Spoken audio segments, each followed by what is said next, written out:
I began about 30 years ago to ask a question that most people never ask about the great classics of Western and Eastern literature: philosophy, science, religion, and the arts. And even the great generals and statesmen and inventors and people of all walks of life. And I ask if any of these great men, who we all regard as famous and eminent and respected men of Western and Eastern thought, I ask if any of them have described clearly the experience of pure consciousness. And that research question became a seed that began to blossom and to flower over the years. And much to my surprise, I found that the experience of pure consciousness is described by many of the greatest men and women of the East and the West. And pure consciousness, the three-in-one structure of pure consciousness, the sequential emergence of the many from the one, the infinity collapsing to its point, cosmic consciousness, God consciousness, unity consciousness, the whole mapping of higher states of consciousness that Maharishi has brought out has cast a totally new light on the entire history of civilization, East and West. And instead of seeing Eastern and Western civilization as two contrary and opposite and irreconcilable divisions in the human sphere, what I have been finding is that East and West are completely meaningless distinctions, because the great minds of the West as well as the East have clearly described the same states of consciousness. I first became aware of this probably reading Aristotle, when I found that when you properly translate his basic themes in Book 12 of the Metaphysics, that he was not just describing a theoretical, hypothetical, conjectural God. When he talks about God, he uses exactly the terms that we understand to describe pure consciousness. It's one, it's simple, it's eternal, it's unbounded, it's a state of rest, it's a state of bliss, it's a state in which knower and known are identical, it's a state in which consciousness is conscious of itself. For centuries, this has not been known because of mistranslations. The key words that Aristotle uses have been translated as thought, thinking about thinking. The Western scholars, who are very good scholars, but they don't know about the deeper level of the mind, the level of the mind that's beyond thinking, beyond activity, in the silence of pure consciousness. And because they don't know about it, when they come across a Greek word like nous, N-O-U-S, they translate it as thought. And noesis, they translate it as thinking. So that God, who Aristotle clearly says is simple and unchanging for eternity, gets translated as thought, thinking about thinking. It's a complete mess. And that's the way scholarship stands pretty much today, in a complete absence of any real understanding of what Aristotle was, or Plato, or any of the Greeks, or the Vedic tradition was about. And so with our knowledge, with Maharishi's knowledge and the map that he's given us of the whole territory of higher states of consciousness, we can all of us have a better position, we're in a better position to understand the great classics than even the most erudite and respected scholars of the West, because they simply lack that clear paradigm and they lack the experience. And so there's just not a basis for real deep understanding of Aristotle or Plato or anybody else. So as I begin to read Aristotle, I found these very precise descriptions of pure consciousness, but there was also a question: does he actually talk about experience? Does he say he has experienced it? Well, I came across a remarkable passage, in fact 3 or 4 passages, in which he says, this is a state we enjoy in our best moments. And God is permanently in this state. And if God is permanently in this state, it's a state we can be in. Well, I'll read you the quote in a minute and get it exact. But he says basically that we can be in the state that God is in eternally in our best moments. And then I found Spinoza talking about the same eternal, one, infinite, unbounded being, and saying that we know by experience that we are eternal. We know by experience that we are eternal. What kind of experience? Well, most people have no clue what kind of experience he's talking about. And we know, we all have that perspective that there's the experience that comes through impressions of the senses, and then there's a very different kind of experience that comes when we close our eyes and we settle the mind and there are no impressions of the senses or thinking present. And the mind simply is awake in itself and knows itself in a state of pure consciousness. So after I saw Aristotle and Spinoza were very clearly identifying the main properties of pure consciousness, I said, now this is way beyond the pale of what Western philosophers think.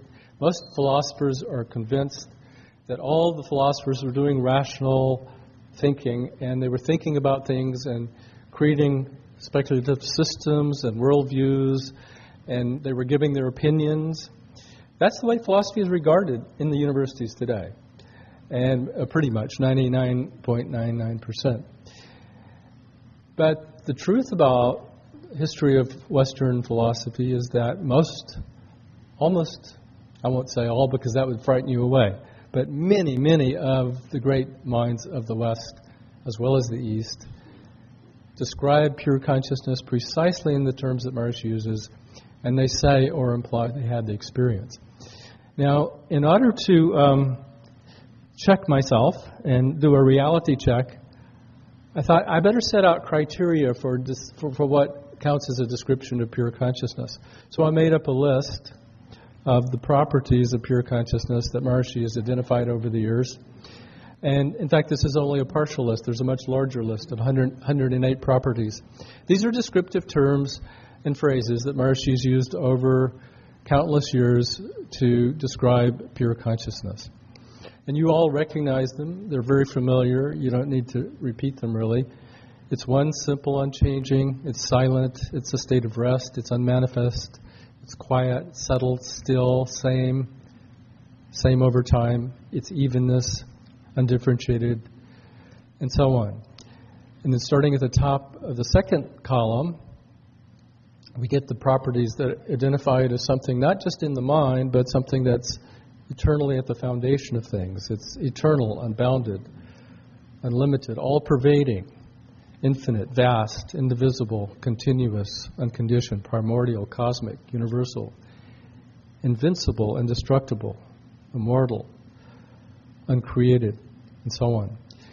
And then the third column, those are the qualities of it as a state of consciousness that identify it as the I, the self, or consciousness. Three equivalent terms. It's called pure wakefulness or pure subjectivity. It's eternally conscious of itself, and the knower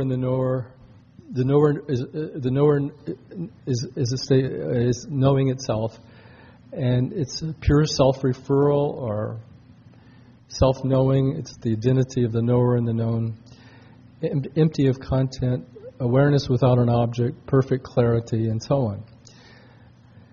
And the fourth column is what we call the value terms or axiological terms. It's bliss, unconditioned joy, highest happiness, eternal peace, unlimited creativity, infinite organizing power, and so on. You probably all know these as well or better than I do.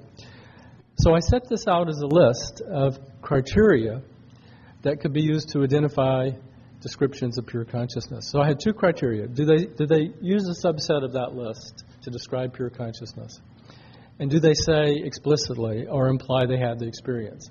So what I found over the last 30 years of research, and it was a mind-blowing journey of a voyage of discovery that it just really is so outside the realm of Western understanding of things that I found over time about 325 of the most famous people in the East and West have described this in some degree of clarity and purity.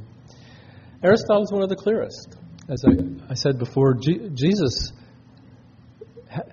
probably gives the longest list of properties characterizing pure consciousness in works that he gave, in teachings he gave to his disciples and that were written down, but that have since been lost and found again and denied by the mainstream people who don't really follow his teaching at all in a very full way. Plato, Aristotle, Spinoza, Kant, Hegel, Whitehead, I could go on and on for 325 more. The point is that Maharishi is not to be understood as an Eastern thinker, as an Eastern representative, but as someone who has uncovered for us the deeper meaning of our own intellectual, philosophical heritage and made it available in a very simple and easy form throughout the world. So that's one thing I take away from this, that Maharishi has been radically misunderstood as someone representing an Eastern point of view.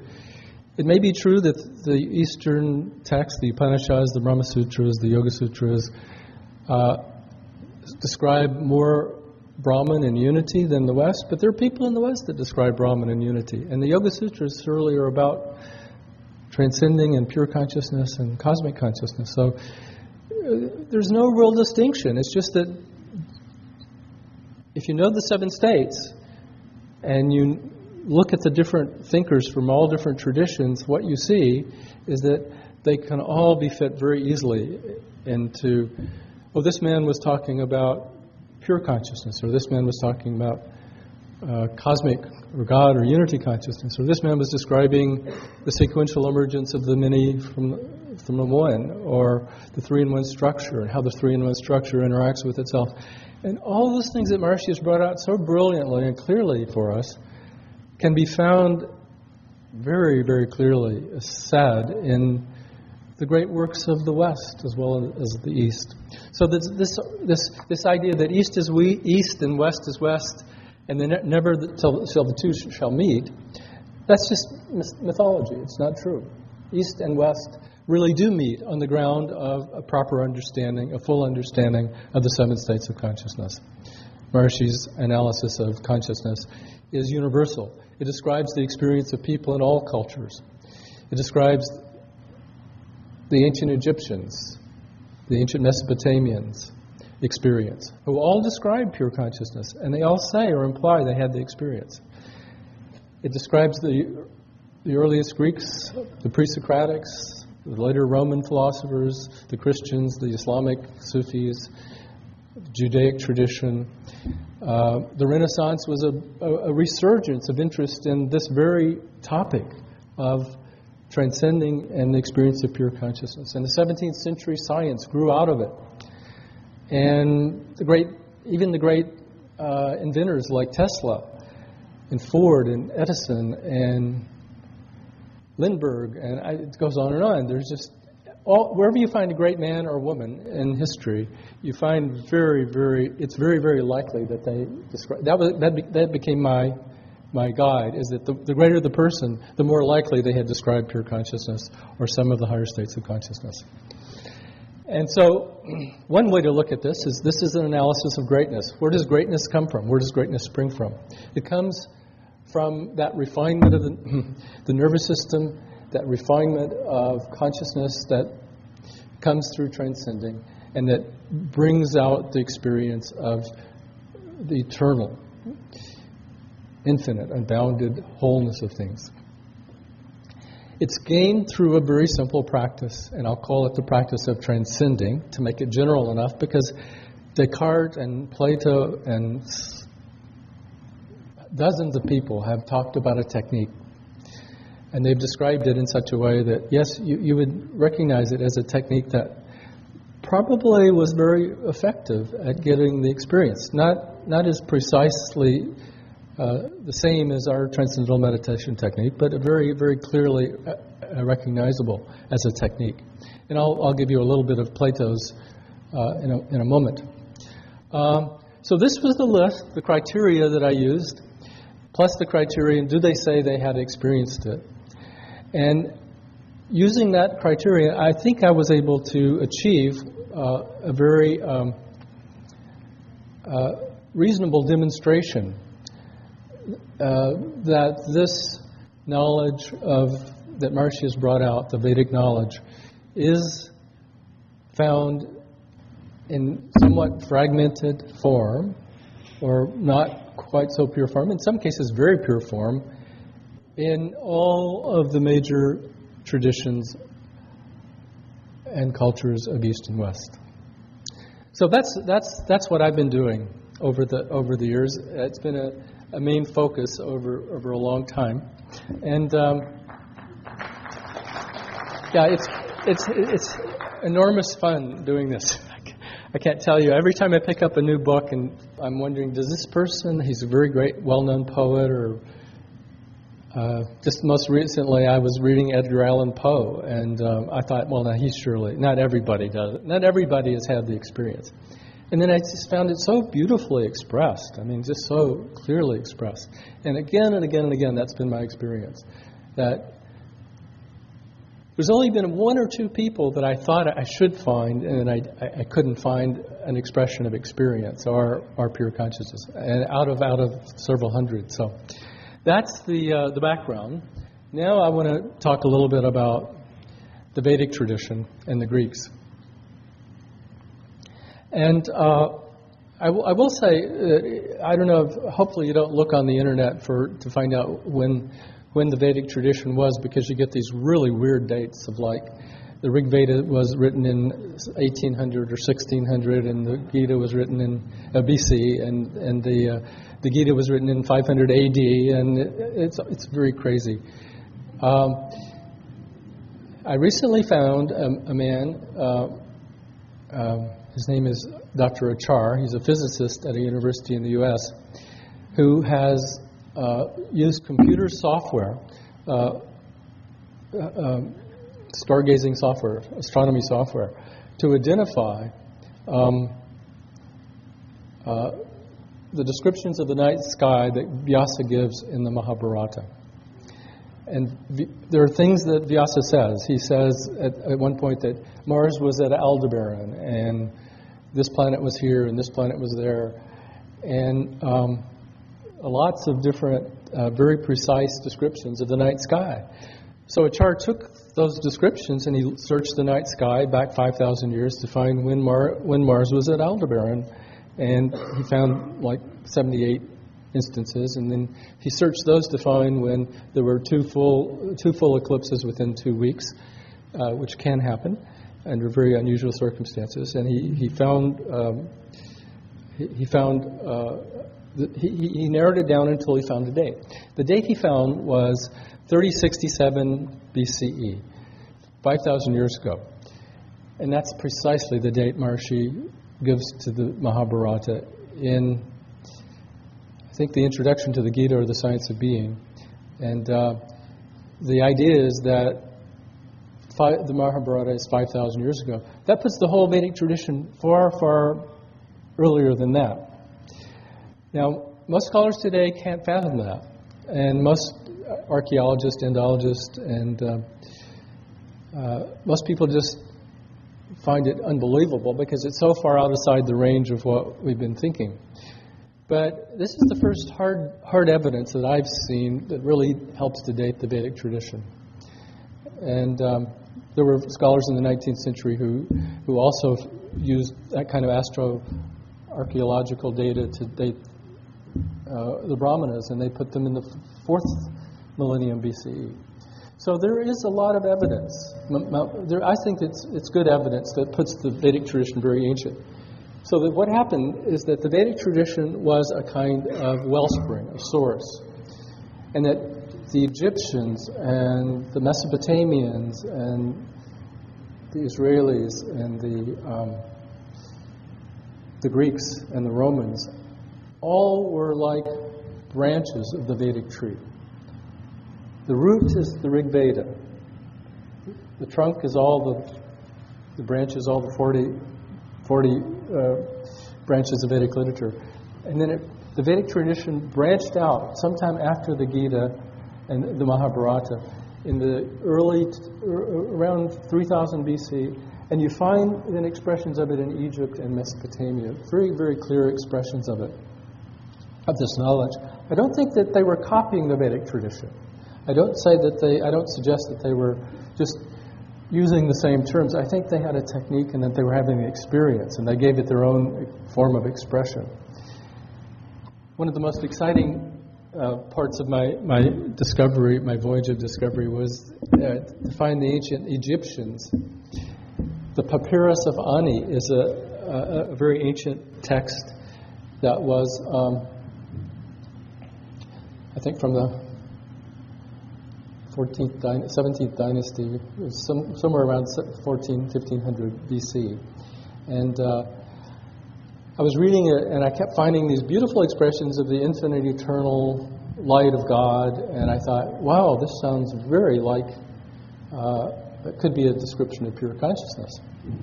Infinite, eternal, unbounded, but I couldn't find any reference to experience. And then one day I was reading, and I found, there it was. I have collected myself like a beautiful golden hawk. You can just picture a hawk coming in for a landing and collecting itself on a tree. I have collected myself. I have settled myself. There it was. I have settled myself. That's how you know that they were not talking theory, they were talking experience, because it came from settling the mind. And that's, of course, how the Vedic tradition describes the Yoga Sutras, the classic description of transcending, describes transcending as settling of the activity of the mind. And we would add, while the mind remains awake, the settling of the activity of the mind. So, it is in the Greek tradition. And the Greeks, we don't know how exactly it came into Greece, but we do know that there were people who came to Athens at the time of Socrates and who met with Socrates, people from India. There are 5 different ancient accounts of people who had come in, who had come to India come to Greece from India, and the clear what I want to say is that there's not exactly a clear route that we can trace a technique coming into Greece, but we certainly can see that Greece had very precise descriptions of pure consciousness permeating the earliest pre-Socratic tradition through Proclus in 585 AD. So let's just jump into to Greece. The Greek philosophical tradition, called the pre-Socratics, began 585 BC is the date that's commonly given, because Thales, who was the first, predicted an eclipse in that year, and that's how we know, that's how we date it. 585 begins the Greek tradition, and this, you have to realize, is 2,500 years after that date of 3000 BCE that was the Mahabharata, the end of the classical golden age and the beginning of Kali Yuga in the Vedic tradition. So the Vedic tradition was it's as ancient to the Greeks as the Greeks are ancient to us. 2,500 years ago for the Greeks, and for the Veda was 2,500 years ago for the Greeks. And well, first I just want to say, one of my lead-ins into the Greeks is to ask the question: how can we explain this brilliant creativity that we find in Greece? Greece is regarded as the birthplace of Western civilization. The Veda is the birthplace of Eastern, or civilization, if you will. But Greece was the birthplace of Western civilization. I think everybody in the West agrees to that. It's just sublime beauty poured out of Greece in the form of its sculpture, its temple architecture, its face painting, its drama, its philosophy. Even democracy and the Olympic Games came out of Greece. I think you all know this, so it's not a big deal. But what's interesting is that Greece,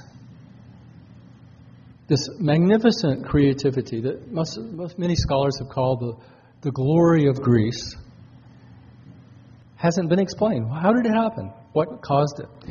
And so my question is, what can explain this glory of Greece?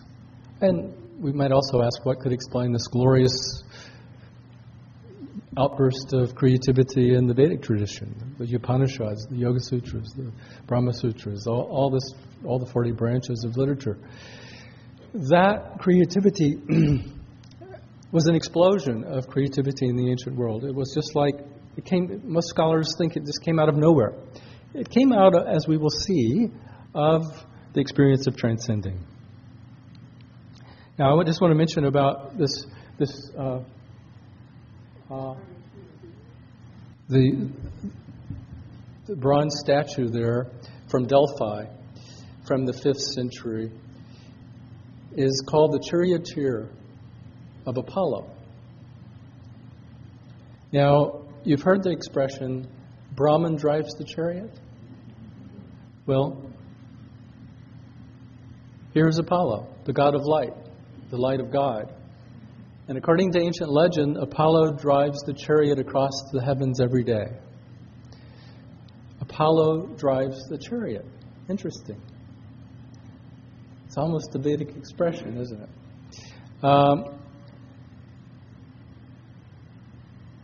Apollo represents, among other things, light and wholeness and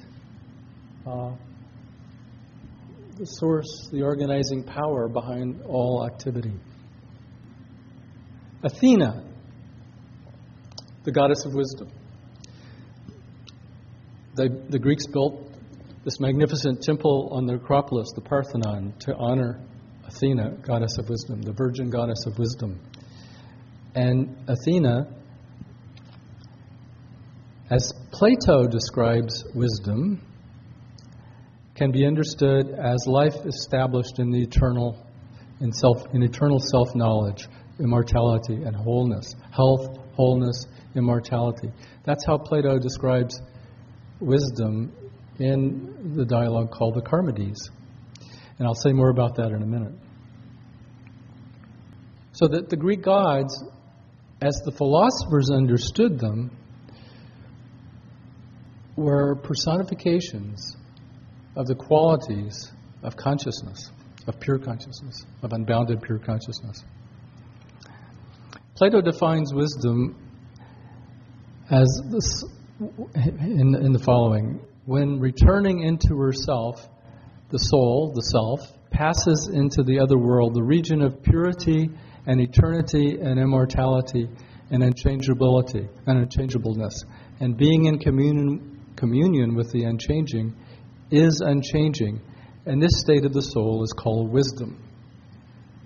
Now, clearly he's talking about a state that is unchangeable, immortal, eternal. Where is such a state experienced? Not through the senses. Never through the senses do we experience anything unchangeable and immortal. Everything that we know through the senses, from galaxies to protons, decay. There's nothing stable in the relative. Nothing stable in the relative. Even quarks and leptons are excited states of an underlying field. They're just vibrations in a field. Ephemeral, transitory vibrations in a field. Where do you find something eternal and unchanging?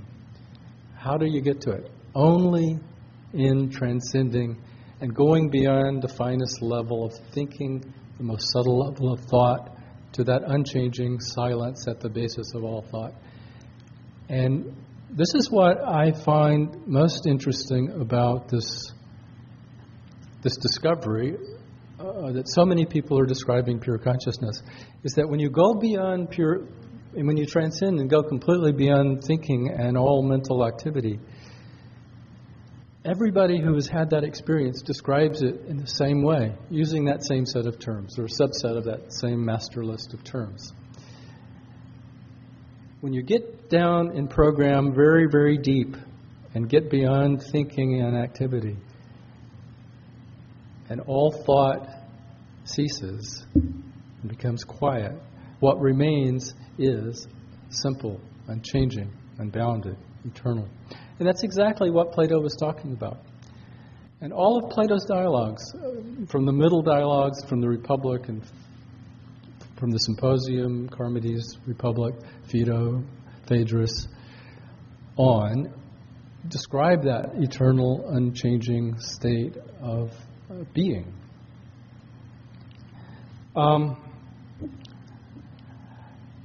I said that Plato described transcending also. Plato uses the language, by the way, of direct experience. He often talks, I've collected about 6 or 8 places where he talks about the state of eternal being as something we behold or we experience or we know it when the mind is in a state of rest. But Plato also goes on to, especially in the Charmides, this dialogue that so few people read or even know about, he describes transcending, and he uses exactly the Vedic terms to describe it. And his main phrases for describing transcending are go within. He talks about the return of the self upon the self. The Vedic expression from the Rig Veda is nivartatvam, return, go back, come home, ye cows, come home from the senses to the self. And that refrain goes on in the Rig Veda. And it's about, Maharishi has rightly pointed out, I think, it's about transcending. And it's the classic ancient Vedic, it's the classic ancient expression for coming back, return. And Plato uses the same, return to the, he talks about the return of the self upon the self. And you might think this is a bit of a red herring, but Plotinus and Proclus pick up on that return of the self and make it their main theme and talk about transcending in terms of the return of the self. Plato talks about collecting the self into itself alone and gathering the self into itself by itself and remembering who we ultimately are, awakening the knowledge asleep within us, withdrawing from the senses and coming back to the self, freeing the self at one point he talks about freeing the self of the leaden weights that attach it to the body. Beautiful expression for stress. And purifying the barnacles that attach the self to the body in stony accretions. Beautiful, huh? You think he knew what he was talking about? He had probably had some unstressing himself. Behold, he uses the language of beholding that which is eternal and unchangeable, gaining wisdom and immortality and wholeness, knowing the self, the seeing that sees itself, the knowing that knows itself. And the Charmides has these amazing passages where he talks about a state of hearing that hears itself, a state of seeing that sees itself. He says it sees itself and it sees things as well, but it also sees itself. And he talks about a knowing that knows itself and knows other things as well. A knowing that knows itself, what could that be? Well, consciousness that's conscious of itself. And he talks at one point about bringing the mind to a state of complete rest and restoring wholeness to body and mind and curing all the ills of the body. And he gives to this young man, Charmides, that the dialogue is named for. He gives him a technique, and he says, Charmides has been having headaches, and he comes to Socrates and he talks about his headaches. And Socrates says, "I'm going to give you a technique that will cure your headache. I'm going to give you an herb, but before you take the herb, I want to give you something to cure the mind, because you can't cure the body without first curing the mind.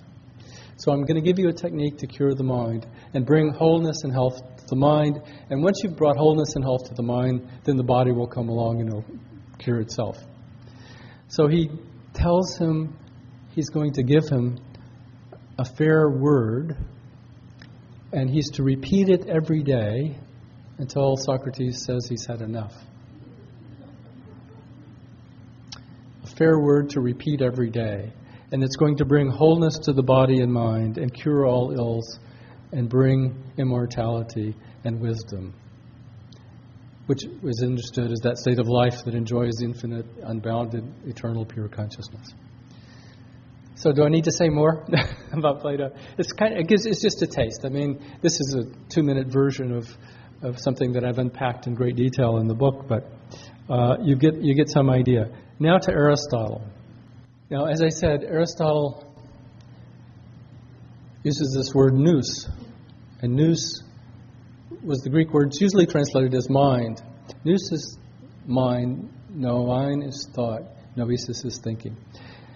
Now, the usual translations of Aristotle, if you read Aristotle, you'll see it was translated by people who never understood, or never got beyond the intellect and the thinking process to know that silence of being.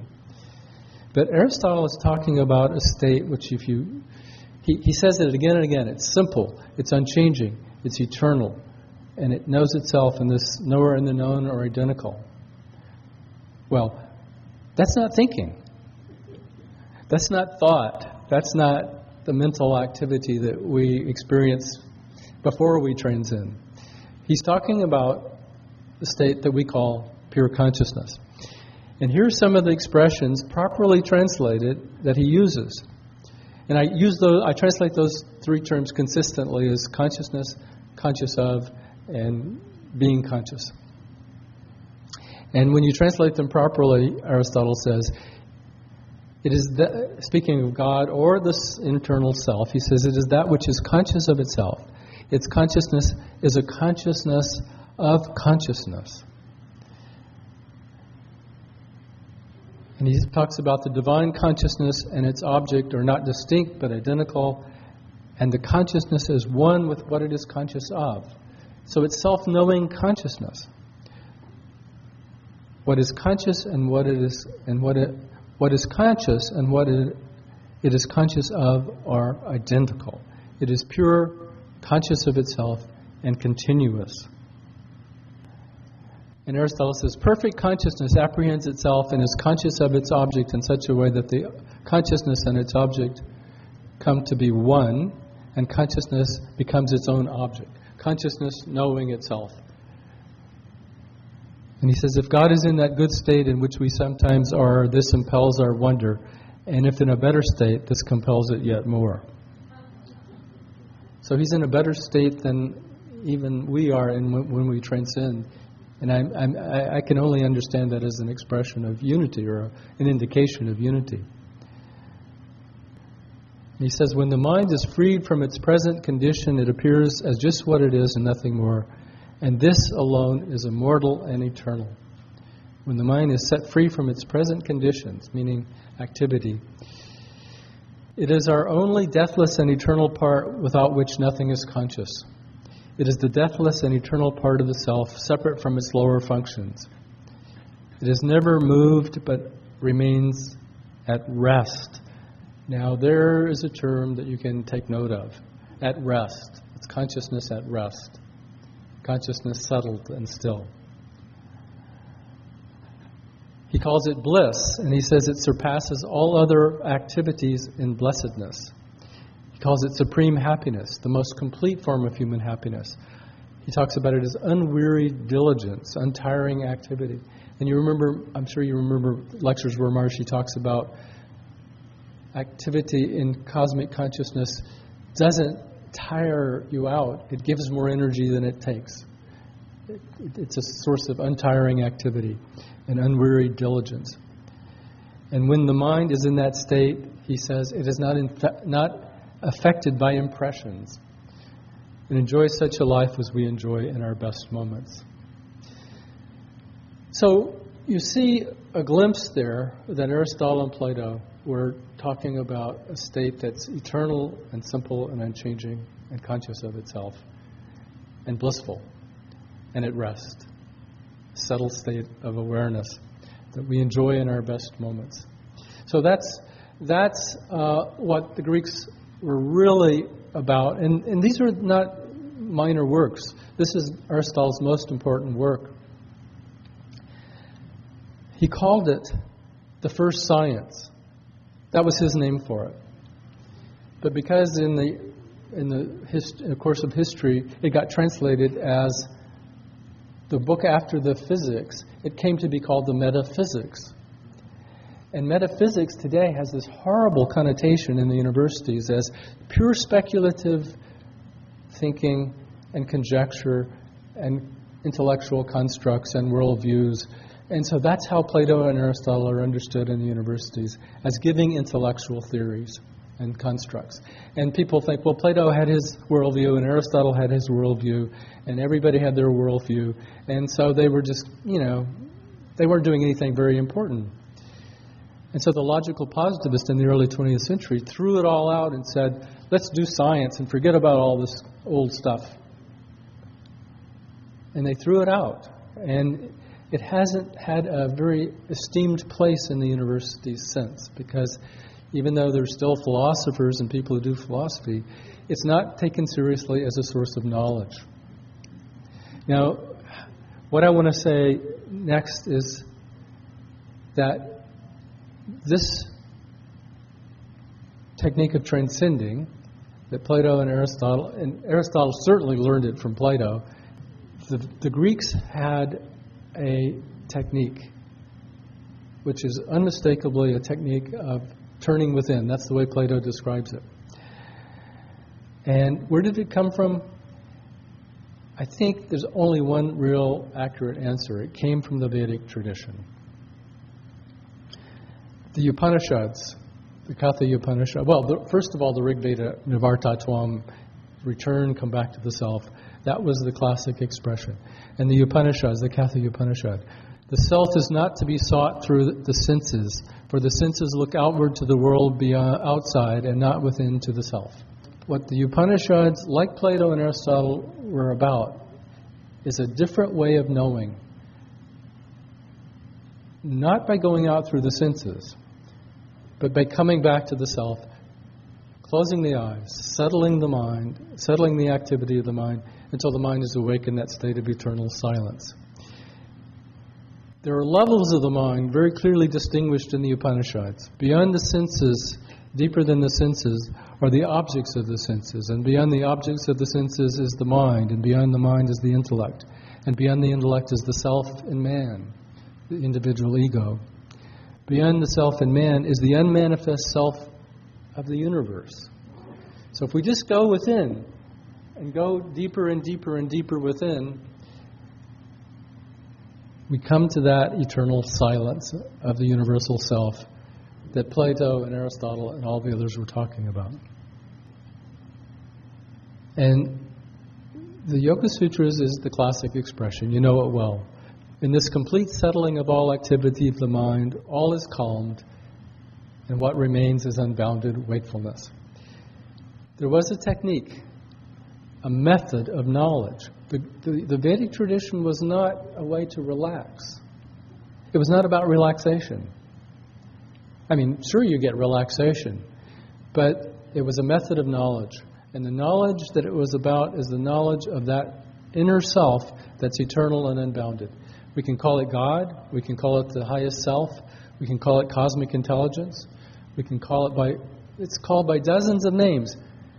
But what enables us to say that that these different people in different traditions were talking about the same thing, the same experience, the same state of unbounded eternal oneness, is that they all use the same terms to describe it, that same set of terms.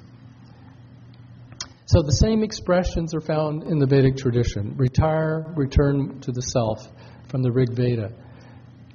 Settle the activity of the mind from the Yoga Sutras. Withdraw from the outer. Come back to the self. In the Upanishads, go deep within. Bring the mind to a state of rest and silence. Collect the self within itself. Know the self in solitude. Close the eyes and be still. Unite with the divine. This was the essence of the Vedic tradition, and it spread throughout the ancient world. And I found expressions of it in Australian Aboriginals and New Zealand Maori and in Eskimos north of the Arctic Circle, and of Mayan Indians and Aztec Indians. In every tradition, every culture practically, the American Indians describe it just as clearly as you'd want to find. In their own simple language, the Mayan Indians talk about the state before the world was created. And it says there were no waves, no activity, just silence, and the ocean was still. There are many ways of talking about it, many ways of describing it, but they all describe essentially the same state of eternal, unchanging silence. So this gives us an entirely new perspective on ancient philosophy. Philosophy was not speculative thinking. It wasn't conjecture and worldviews. The ancient Greeks were describing the experience of eternal, pure consciousness that's experienced in transcending. So that's a brief glimpse.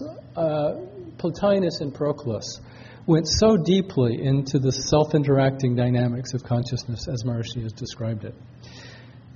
They describe how in knowing itself, consciousness interacts with itself, and the knower and the known interact with themselves to give rise to the diversity of the universe. It's found in the ancient Chaldean oracles and the mysteries of ancient Egypt, the so-called Hermetic tradition. It's found everywhere that you find classical writings and classical literature. So what was the secret of ancient Greece? Well, there was a secret. And it's very simple. The Greeks had learned how to transcend. And they practiced it. And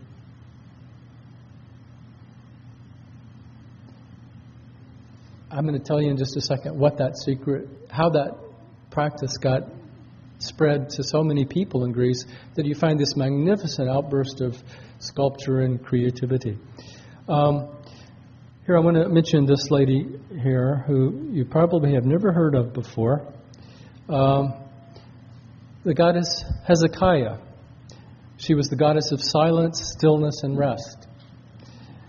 You've heard of most of the other Greek deities, but probably not Hezekiah. Well, Hezekiah was the goddess of silence, stillness, and rest.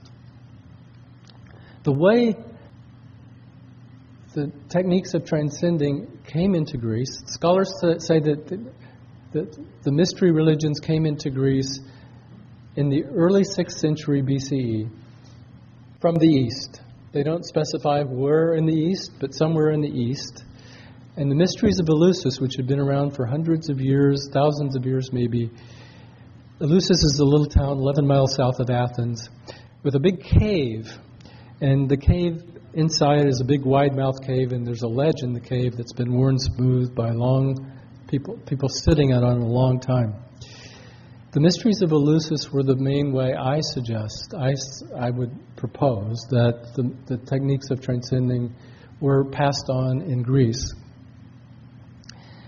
And there were initiation processions from Athens to Eleusis in September of every year that involved about 25,000 people, or about half the population of Athens. And new people were taken to Eleusis to be initiated into the mystery of Eleusis.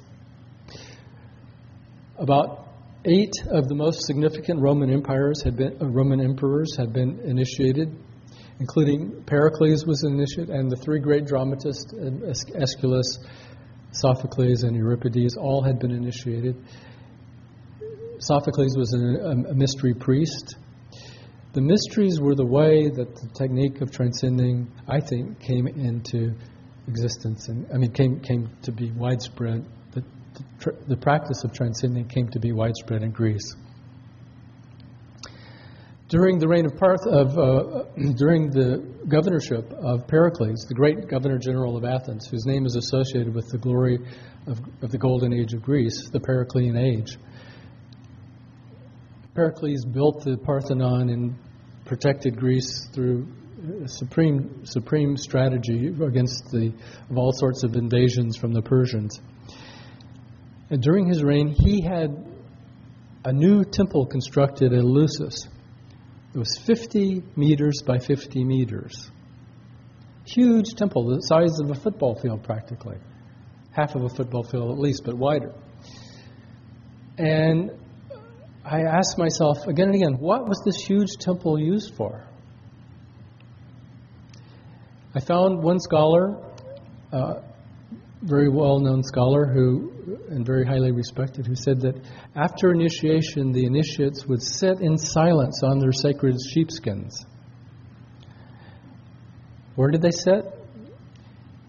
Partly in the caves. Part of this huge temple was built in the side of a large rock mountain so that it was completely silent. It was like being in a cave. The caves at Eleusis were very significant.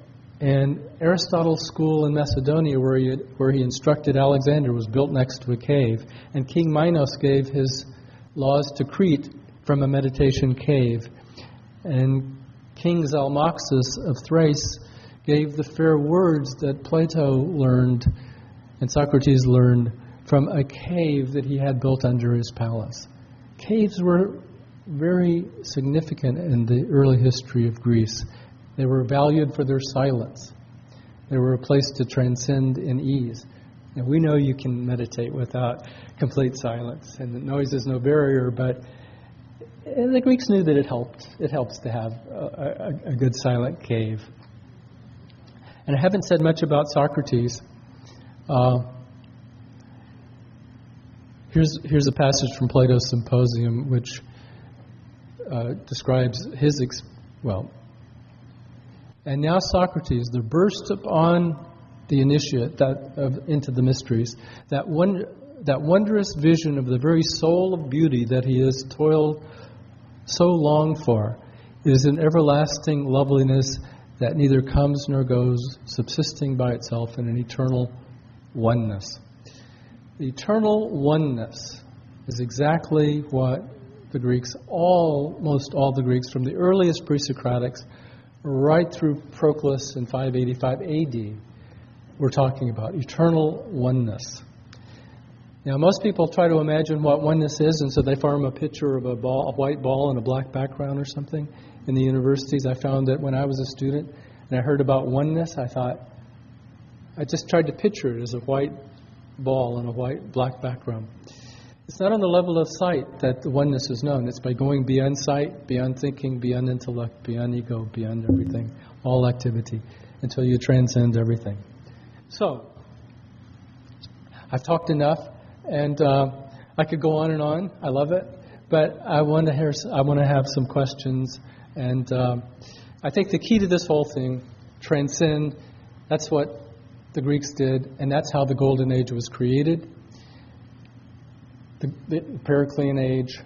Plato says of Pericles, by the way, that Plato says he thought Pericles had attained to that state of eternal self-knowledge.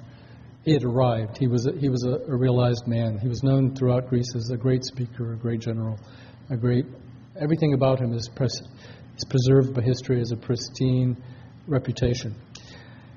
And how did the Greeks rise to such height, this brilliant 5th century BCE, through a practice of transcending? So that's the long and short of it.